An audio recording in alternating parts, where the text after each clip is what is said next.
السلام علیکم ورحمۃ اللہ وبرکاتہ۔ غازی اہل سنت، خادم کسر وہابیت، تاجدار عملیات، مناظر اسلام، شیر حنفیت، عطائے امام اعظم ابو حنیفہ حضرت علامہ و مولانا مفتی صوفی محمد کلیم حنفی رضوی صاحب قبلہ اہل سنت و جماعت کے وہ شیر ہے جن کی دھار سے بد مذہبوں کا کوئی فرقہ نہ بچ سکا۔ 28 فروری 2016 کو رائے پور شہر میں حضور صوفی صاحب قبلہ کے پاس وہاں کے لوگوں نے ایک شیعہ کو پکڑ کر لایا جو پورے شہر میں لوگوں کے ذہنوں میں وسوسے پیدا کر کے لوگوں کو گمراہ کر رہا تھا۔ حضرت سے اس کی 1.5 گھنٹے تک بات ہوئی اور ان 1.5 گھنٹوں میں ہی وہ لاجواب لاچار ہو کر بھاگنے پر مجبور ہو گیا۔ تو اس 1.5 گھنٹوں میں سے کچھ حصے کی ریکارڈنگ خود حضرت نے کی ہے اور جو ہم تک پہنچی اور ہم آپ تک پہنچا رہے ہیں۔ یہ ویڈیو 2 ریکارڈنگ کو جوڑ کر بنائی گئی ہے۔ آپ حضرات اسے سماعت فرمائیں۔ آپ نے اتنے مجمع کے سامنے کہا کہ حضرت رسول اللہ صلی اللہ علیہ وسلم کے بعد سب سے افضل۔ ارے بھائی عقیدہ آپ نے گیتا رامائن سے بنایا یا قرآن حدیث سے بنایا؟ عقیدے کے لیے کیا چاہیے؟ ابھی کوئی قرآن سے دلیل دو نا پھر کہیں گے نہیں صاحب میں نے جوش عقیدت میں بول دیا۔ جوش عقیدت میں ہوش عقیدت میں کھوئیے نا بھائی۔ جب آپ کی زبان میں بے فیض ترجمان سے یہ لفظ نکلا، باقاعدہ ترجمان بھی نہیں بول سکتا نا میں۔ ہاں بولیے، قرآن سے قیاسی ہے، ہاں پھر کیا ہے؟ حدیث سے۔ ہاں بتائیے ہماری کتاب سے۔ امام مہدی کا نزول ہوگا تو حضرت عیسیٰ بھی تشریف لائیں گے۔ تو مطلب آپ لوگ نزول عیسیٰ کے منکر ہیں، حضرت عیسیٰ علیہ السلام کے نزول کے منکر ہیں آپ؟ تو پھر ابھی اس میں کون سا اختلاف ہو گیا ہمارا آپ کا؟ اور وہ اہل بیت پاک سے ہوں گے امام مہدی رضی اللہ تعالیٰ۔ ہم ان کے لیے بھی علیہ السلام نہیں بولتے، ہم ان کے لیے بھی علیہ السلام نہیں بولتے۔ دیکھو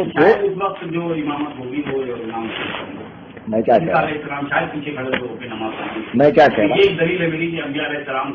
کیا اچھا میں ایک بات بتا دوں آپ کو، اگر امام مہدی نے امامت کر لی اور حضرت عیسیٰ مقتدی بن گئے تو اس سے اب یہ قیاس کرنا کہ امتی نبی سے افضل ہو گیا تو 17 نمازیں ابو بکر کے پیچھے رسول اللہ نے پڑھی ہے تو ابو بکر کو تو رسول اللہ سے افضل ہو جانا چاہیے۔ تو یہ کون سی دلیل ہو گئی یار؟ مقتدی تو کوئی کسی کا بھی بن جاتا ہے بھائی۔ نماز کا امام بن جانا اس کو امامت کبریٰ کا حامل نہیں کر دیں گے۔ امامت کبریٰ الگ ہے، امامت صغریٰ الگ ہے۔ اب مخمل میں ٹاٹ کا پیون کہاں لگا رہے ہیں؟ حجت بنگالہ میں آپ سے یہی تو کہہ رہا ہوں۔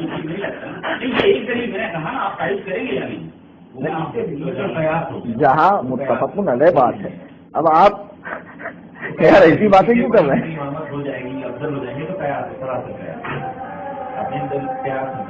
اگر پیچھے نماز پڑھنے سے تو 17 نمازیں رسول اللہ نے ابو بکر کے پیچھے پڑھی نا؟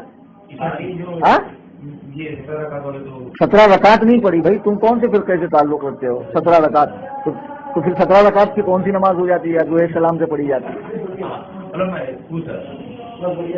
17 نمازیں حضرت ابو بکر صدیق کے اقتداء میں صحابہ نے بھی پڑھی، رسول اللہ صلی اللہ علیہ وسلم نے بھی پڑھی۔ تو اس کا مطلب یہ نہیں کہ حضرت ابو بکر صدیق ہرگز کسی نبی سے افضل نہیں ہے کہ جائے کہ ہمارے آقا و مولا سے افضل ہو جائے۔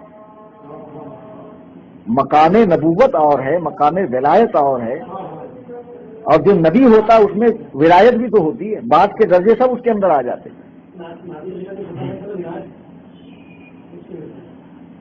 انہوں نے اتنے لوگوں کی موجودگی میں کہا کہ حضرت علی سرکار صلی اللہ علیہ وسلم کے بعد تمام انبیاء سے افضل ہے۔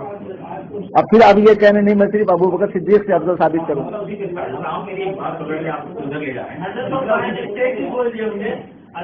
اچھا حضرت ابو بکر ہی سے افضل ثابت کر دیں، وہ ہماری کتاب سے نا، تو میں ان کو صبح قیامت تک کا وقت دے رہا ہوں اور میں آپ کو ایک نصیحت کر رہا ہوں کہ ان سے آپ کی اگر مراسم ہیں